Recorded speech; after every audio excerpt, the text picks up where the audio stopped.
Yes, I think let's just start globally. I think will mining play a significant role in our lives for the next 50 years, if I may use that as an example? Yes, I think so.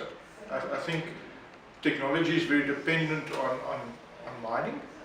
I think there is going to be a shift from traditional base metals into rare earths and so forth. And I think South Africa and Africa is very fortunate that we definitely have those deposits. So I think, in a nutshell, if I sort of reflect back, we obviously had the super cycle, which everybody was very excited, the growth of China, which obviously meant a lot of sort of base metal materials, because obviously the Chinese market was pretty much driven by the fact that they wanted to build infrastructure. So obviously those commodities showed big growth, and there was a lot of mine development in those areas. I think going to the future, I don't think there will ever be a super cycle again, but I think there will be a shift in which commodities plays a more leading role going forward. Now, if you draw that back into Africa, as I said, I think we are still blessed in the African continent that we have resources which not just China, but the rest of the world really needs for that next leap in technology. And I think that's really the key for me. So there's two things when you talk about sustainability. One is does Africa have the commodities which will feed the new trends? I think the answer to that is yes. And then secondly, in the way we actually do our mining operations with advances in technology and so forth, how we automate our processes and so forth, will obviously play a leading role to put Africa in the front seat. I think the one thing we obviously need to be cognizant of, there is a lot of change in the world, and from a mining perspective, there are obviously, as we have read in the papers and seen over the news, there are obviously factors like Britain leaving the EU, which will have an economic impact on Europe, I believe. There's also the American elections coming up. All of those play obviously roles in investment in countries. So when you talk about sustainability, I think one of the big challenges, especially for the more junior companies, are around how they're going to fund these operations to make them sustainable into the future. Then obviously, I think you then touch on two other things. When you sit in the boardroom and you look, and the directors are sitting and saying, how feasible are these projects? And I think the main thing to remember, Newton, is that these projects don't happen overnight. So the board doesn't take a decision today and tomorrow we have a mine and we're making cash. A lot of these projects are long-term. Some of the rare earths are obviously shorter, so they 7-10 year project. Some of the other mines, it takes 6 to 7 years just to build the infrastructure to actually start mining.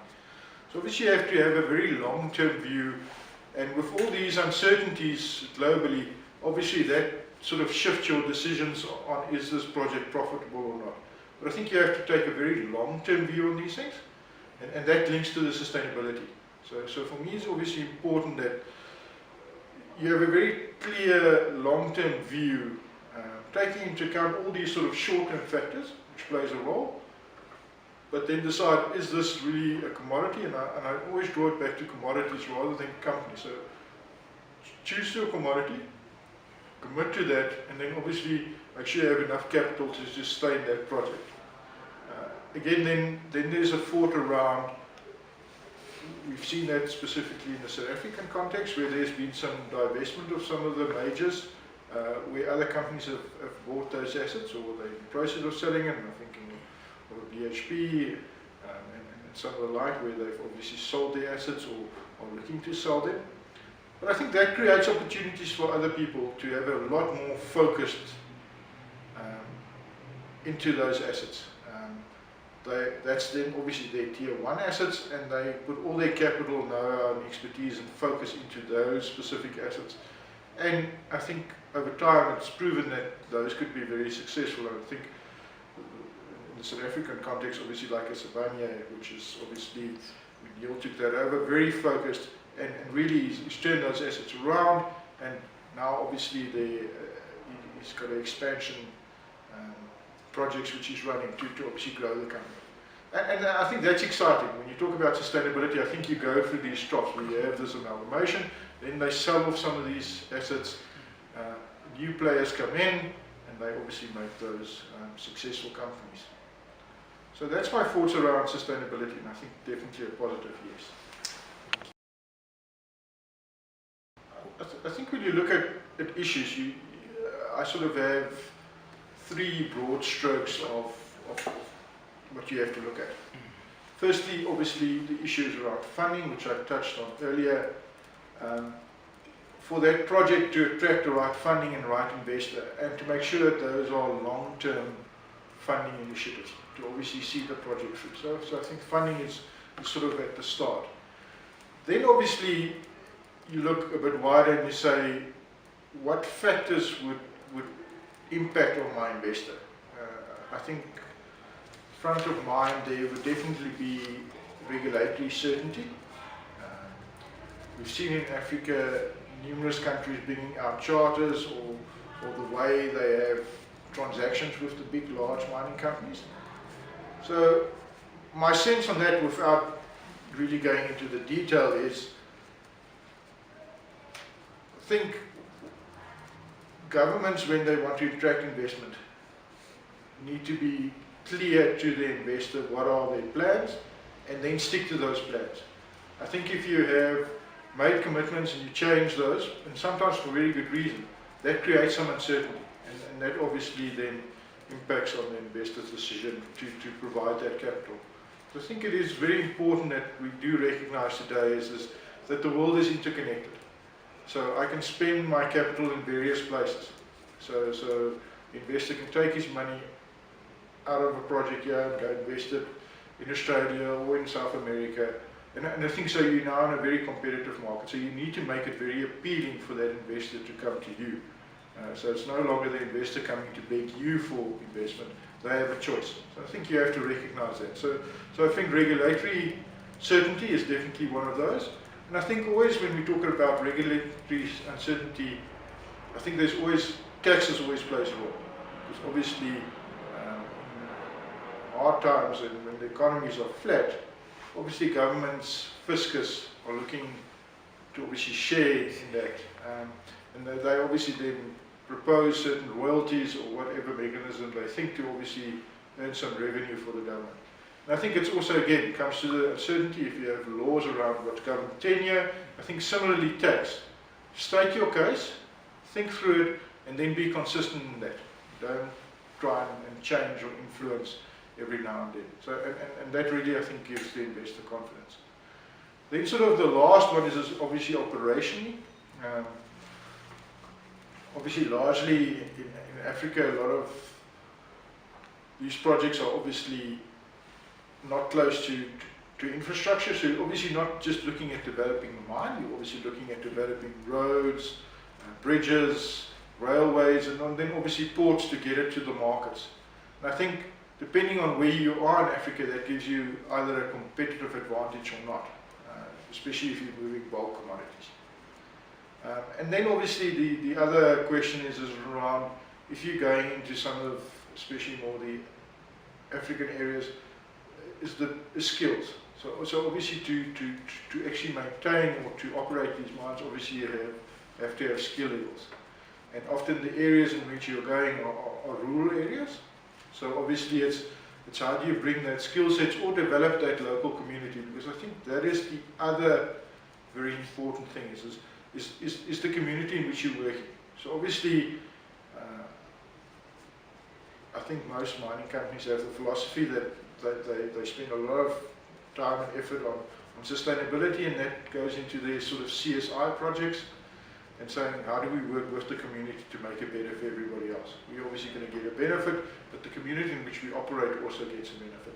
And it's really finding that marriage so you don't have conflict around that. I think we've seen where there is conflict, that obviously stops the mining operations, and that obviously is then, it doesn't benefit the community in any sense, but then obviously the mining company itself obviously then has suffered some losses. So it's a lose-lose situation for both.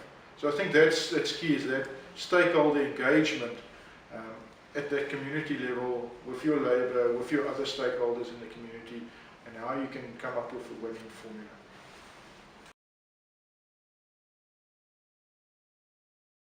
Yes, I think a number of countries are looking at alternatives. I mean, in South Africa, obviously, there's a new charter which everybody's debating to see how we can make that work. The one country I've always been impressed with is Botswana. I think they have a very clear direction to the investor. So it becomes less about the regulation and being clear on this is the path we're going, and the investor can then make a decision if he likes that or not. So I've always liked that about Botswana, is they've been very clear on what their sort of long-term goal and future is, on what their regulation is going to be, and they've been consistent in that. So I think that's if I sort of want to look at one country, I think that's a country which has been very clear in that, and I think it goes around consistency. So it's not necessarily what's written in the charter itself. I think it plays a role, but I think people can adapt to that and say, we know what the rules are, and we can then obviously play by those rules. But it's when you keep on changing the rules, which I think investors sort of slightly get worried.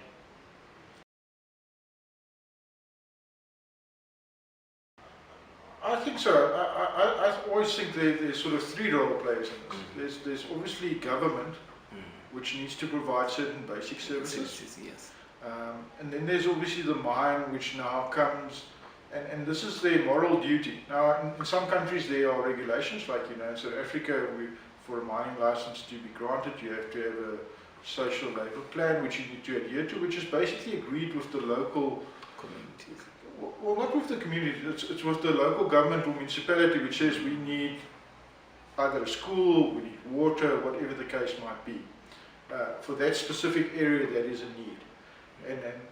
And I think the trick here is so you talk about a community, and then there's obviously a government influence, and then there's what the mining company thinks is important to them.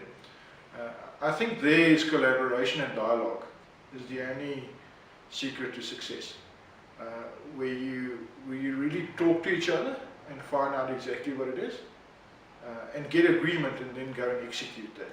So I think that is the key always for me. And there's my experience. There's a lot of good stuff that happens around this, where people have good engagements. It's where sometimes engagement breaks down, or there are various factions within a community, and it seems that some is favoured more than others. Then you start having issues around sort of labour unrest and those which we've seen in some of the African countries. So I think that's the key to it. It's finding who to engage with, and then having regular engagement with them.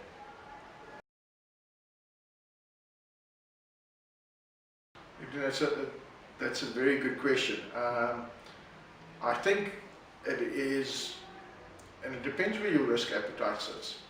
So some people, when there's a downturn, they would say, well, we need to dispose of assets because we can go and invest our money in something else which gives us a better return.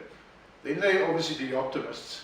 And I think if you ask me today, I think just from our own sort of market research and the transactions we are seeing, there's definitely an uptick in the M&A market.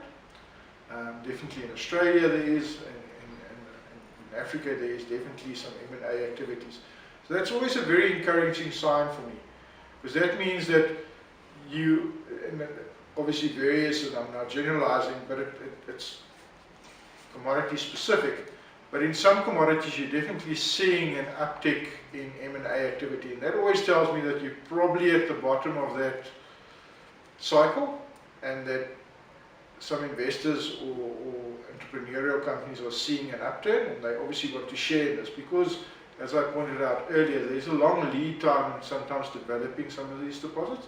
So you almost have to get in the bad times to profit in the good times. If you buy the asset when the prices have gone up, it takes you 2 or 3 years to do it, and then you might miss out. And I think that was the lesson learned by some companies, where they bought at the peaks in 2008 before the slump really turned out. And I mean, we've seen in the recent past there were some big impairments on some of these assets. And I think there's the guys got their timing wrong. So they bought when the market was already up, and then obviously the downturn came, and they obviously couldn't realise those assets. So I'm optimistic in Africa, based on M&A activity I'm seeing, that I think on most commodities, and I'm generalising now, on most commodities, I think there is an uptrend, so that's positive signs. Will that last? I mean, that's an open question, but I think there's definitely positive signs.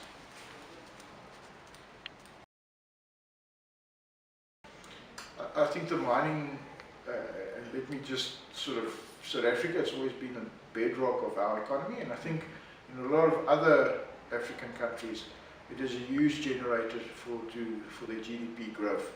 So I think it is something which everybody wants to develop. I think so. There's definitely an appetite to make this work. There are obviously reserves like platinum, for instance. We always refer back to those. If you look at chrome, the world's biggest resources all sit within sort of southern Africa. And the world needs those if the technology is going forward. So I think, yes, there is a future. Is it going to be easy? No, I don't think so. Are we going to ever have a super cycle like we had before? I think the answer is no.